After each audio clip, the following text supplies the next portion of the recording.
ஒரு இந்தியர் அமெரிக்கால தூக்கு தண்டனை. ஒரே குடும்பத்தை சேர்ந்த 60 வயது பெண்மணி அண்ட் அவரோட பேத்தியான 10 மாத குழந்தைய கொடூரமா கொண்டு இருக்காரு. இந்த கதையோட பின்னணி உங்களை அதிர்ச்சிக்குள்ளாக்கும். ரகுநந்தன் யாந்தாமுரி ஆந்திர மாநிலத்தை சேர்ந்தவர்.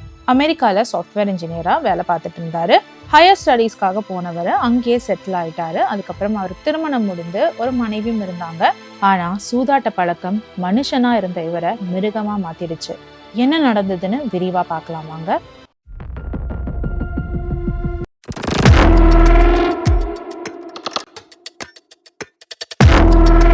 பிரசாத் அண்ட் லதா தம்பதியர் இவங்களும் ஆந்திர பிரதேச சேர்ந்தவங்க தான். பென்சில்வேனியால ஒரு அழகான அபார்ட்மெண்ட் எடுத்து வாழ்ந்து வந்தாங்க. இவங்களுக்கு ரொம்ப அழகான ஒரு பெண் குழந்தை பிறந்தது. அந்த குழந்தையின் பெயர் சான்வி.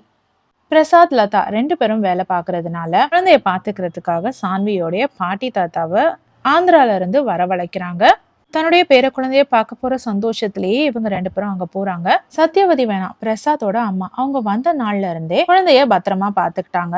பிரசாத் லதா தம்பதியரும் ரொம்ப நிம்மதியா வேலைக்கு போயிட்டு வந்துட்டு இருந்தாங்க. சம்பவம் நடந்த அன்னைக்கு பிரசாத்தும் லதாவும் அவங்க ஷிஃப்ட்டை முடிச்சுட்டு ரொம்ப டயர்டா வீட்டுக்கு வராங்க. வீட்டுக்கு வந்து காலிங் பெல் அடிக்கலாம் அப்படின்னு பார்க்கும்பொழுது கதவு திறந்தே இருந்ததை அவங்களால ஃபீல் பண்ண முடிஞ்சது. என்ன கதவு திறந்திருக்கு, அம்மா கதவு திறந்து போட்டு என்ன பண்றாங்க அப்படி யோசிச்சுட்டே பிரசாத்தும் லதாவும் உள்ள என்டர் ஆகுறாங்க. வீடு ரொம்ப அமைதியா இருக்கு. எப்பவும் கேட்கிற அந்த குழந்தை சத்தம் இல்லை. அம்மாவை காணோன்னு வீடு முழுக்க இந்த தம்பதி தேடுறாங்க. பிரசாத் கிச்சன்ல போய் பார்க்கலாம்னு போகும்பொழுது அங்க அவருக்கு பெரிய அதிர்ச்சி காத்திருந்தது. அவங்க அம்மா சத்யவதி ரத்த வெள்ளத்துல பேச்சு மூச்சு இல்லாம கீழே கிடக்குறாங்க. அதை பார்த்து அதிர்ந்து போன பிரசாத்தும் லதாவும் இப்ப என்ன பண்றதுன்னு தெரியாம திகைச்சு போய் நிக்கிறாங்க. அப்போதான் அவங்களுக்கு தன்னோட குழந்தை சான்வியை பத்தி ஞாபகம் வருது.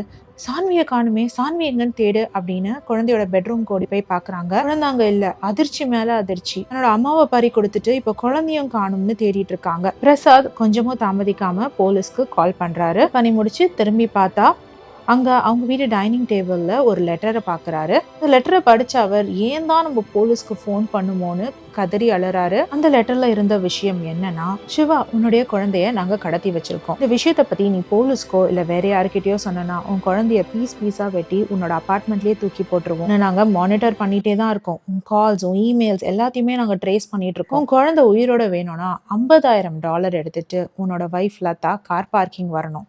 போலீஸோ இல்ல வேற யாரோ கூட இருக்க கூடாது. வைஃப் கூட வேற யாராவது இருக்காங்கன்னு எங்களுக்கு தெரிய வந்ததுன்னா உன்னுடைய குழந்தைய அங்கேயே நாங்க வெட்டி போட்டுட்டு போயிடுவோம். இன்னொரு விஷயம், காலையில இருந்து உன் குழந்தை சாப்பிடாம பசியோட இருக்கா, சீக்கிரமா பணத்தை ரெடி பண்ணுன்னு லெட்டர்ல எழுதியிருந்தது. இந்த லெட்டரை பார்த்ததும் போலீஸ்க்கு திரும்பவும் கால் பண்ணி இந்த மாதிரி லெட்டர்ல போட்டிருக்கு, நீங்க வந்தீங்கன்னா என் குழந்தைய கொன்னுடுவாங்க அப்படின்னு சொல்லவும் போலீஸும் கவலைப்படாதீங்க, நாங்க மஃப்டில வரோம்னு சொல்லி மஃப்டில வந்தாங்களாம். உங்களை நாங்க மானிட்டர் பண்ணிட்டே இருக்கோம்னு அந்த லெட்டர்ல போட்டிருந்ததுனால வீடு முழுக்க கேமரா ஏதாவது இருக்கான்னு போலீஸ் செக் பண்றாங்க. எதுவும் கிடைக்கல. சரி, இப்போதைக்கு குழந்தைய சேஃபா மீட்கணும், அதனால அம்மா இறந்ததை கூட வெளியில யார்கிட்டயும் சொல்லாதீங்கன்னு போலீஸ் சொல்லிடுறாங்க. கிட்னாப்பர் சொன்ன மாதிரியே பிரசாத்தோட வைஃபான லதா பேக்ல $50 லட்சம் எடுத்துட்டு அந்த கிட்னாப்பருக்காக வெயிட் பண்ணிட்டு இருந்தாங்க. ஆனா அந்த கிட்னாப்பர் அங்க வரவே இல்லை.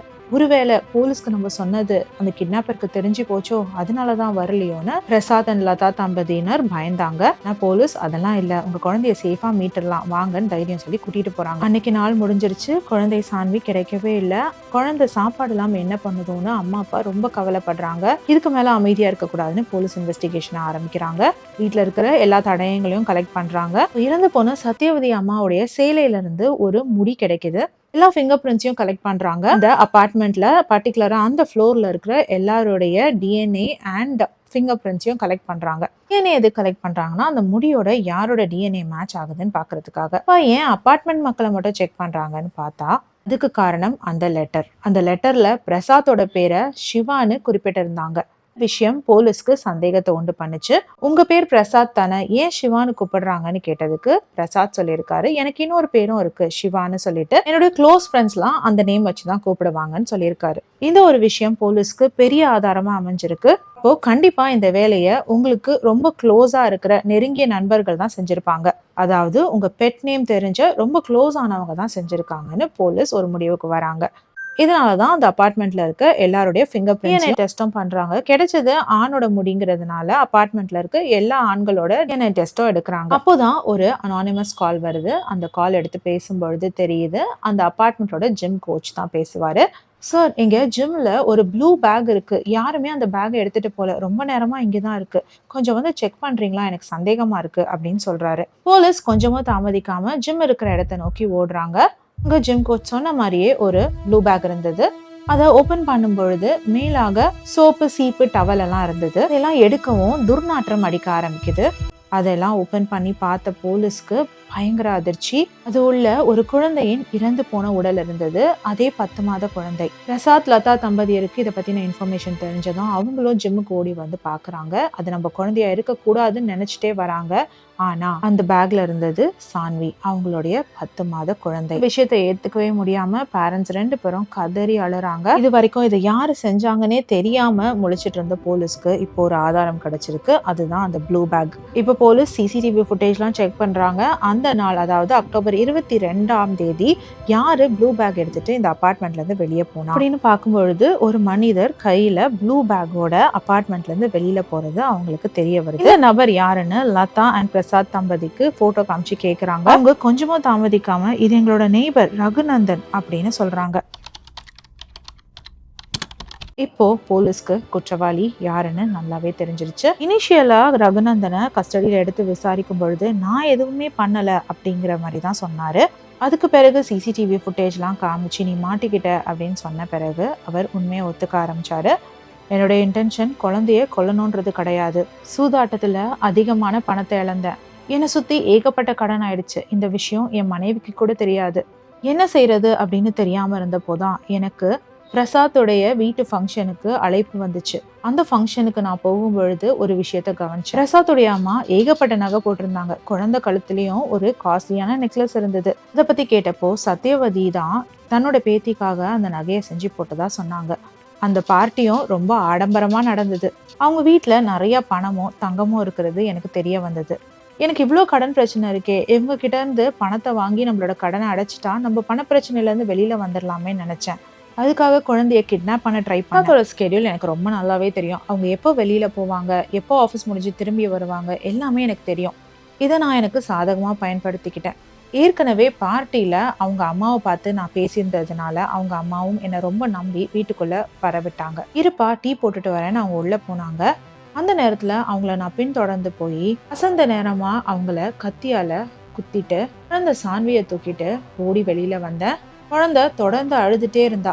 அதனால என் வீட்டில இருந்து ஒரு ப்ளூ பேக் எடுத்துட்டு வந்து குழந்தைய அந்த பேக்குள்ள போட்டு யாருக்கும் சந்தேகம் வராத மாதிரி பேக்கை திறந்த உடனே டவலோ சீப்போ இருக்கிறது தான் தெரிகிற மாதிரி அரேஞ்ச் பண்ணி எடுத்துட்டு போயிட்டேன். குழந்தை சான்வி சத்தத்தை அடக்கவே இல்லை. அவளுடைய சத்தத்தை அடக்கிறதுக்காக அவள் வாயில துணியை வச்சு அடைச்சேன். திரும்பவும் அழுதா. திரும்பவும் இன்னும் கொஞ்சம் துணியை வச்சு அடைச்சேன்.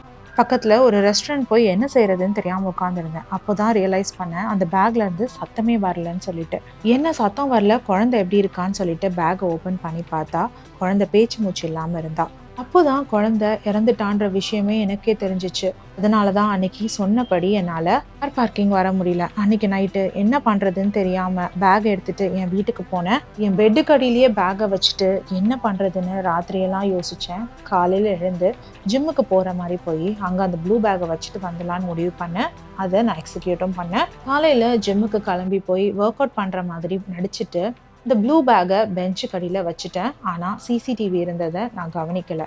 இது எல்லாத்துக்குமே என்னோட சூதாட்டமும் என் பண பிரச்சனையும் தான் காரணம்னு ரகுநந்தன் தன்னோட குற்றத்தை ஒத்துக்கிட்டான். இந்த கேஸில் 2014 தீர்ப்பு கொடுத்தாங்க. முதல் இந்தியர் அமெரிக்காவில் தூக்கு தண்டனை விதிச்சாங்க. சான்வி 10 மாத குழந்தை மற்றும் சத்யவதி 60 வயது பெண்மணி, இவங்களை கொன்ன குற்றத்துக்காக குற்றவாளிக்கு தூக்கு தண்டனை விதிக்கப்பட்டது. ஆனா இதை நிறைவேற்றுறதுல ஒரு சிக்கலும் ஏற்பட்டுச்சு. 2015 கவர்மெண்ட் மாறிச்சு. அப்போ இருந்த கவர்னர் இனிமே தூக்கு தண்டனைக்காக நான் சைன் போட மாட்டேன், ஏன்னா தூக்கு தண்டனை மூலமாக தவறே செய்யாத அப்பாவி மக்களும் தப்பான ஜட்ஜ்மெண்ட்னால சாகுறாங்க, அதனால இனிமே தூக்கு தண்டனையை நம்ம நிறைவேற்ற முடியாதுன்ற மாதிரி ஒரு சட்டத்தை கொண்டு வந்துடுறாங்க. அதனால ரகுநந்தன் இன்னும் 2025 ஆகியும் அவருடைய தண்டனை நிறைவேற்றப்படாம தான் இருக்கு. பிரசாத் குடும்பம் தன்னோட அம்மா இருந்ததுக்கும் தான் குழந்தை இருந்ததுக்கும் இன்னும் சரியான ஜஸ்டிஸ் கிடைக்கலன்னு இன்னமும் போராடிட்டு தான் இருக்காங்க. ஒரு சூதாட்டம் மனுஷனோட வாழ்க்கைய எப்படி மாத்திருச்சு பாருங்க. சந்தோஷமா இருந்திருக்க வேண்டிய வாழ்க்கை ரகுநந்தன் தன்னை மட்டும் அழிச்சிக்கல, சந்தோஷமா வாழ வேண்டிய இன்னொரு குடும்பத்தையும் பணத்தாசையால அழிச்சிட்டு போயிட்டாரு. இது மூலமா நமக்கு கிடைக்கிற ஒரு பாடம் என்னன்னு பாத்தீங்கன்னா, என்னதான் பண வசதி இருந்தாலும் அந்த பண வசதியை மத்தவங்க கிட்ட பகிர்ந்துக்காதீங்க. எங்க கிட்ட அது இருக்கு இது இருக்கு, நாங்க நினைச்சா என்னனாலும் பண்ணலாம், எங்க கிட்ட இவ்வளவு நகை நட்டு இருக்கு அப்படின்னு யாருக்கிட்டயுமே பேசாதீங்க. உங்களுடைய உண்மையான நண்பர் அப்படின்னு நினைச்சா கூட அவர்கிட்ட கூட அந்த விஷயங்கள் எல்லாம் சொல்லாதீங்க. பிரசாத்தோட அம்மா யதார்த்தமா பேச போய் அது இப்போ அவங்களோட உயிரையும் அவங்களுடைய செல்ல பேத்தியோட உயிரையும் பறிச்சிடுச்சு.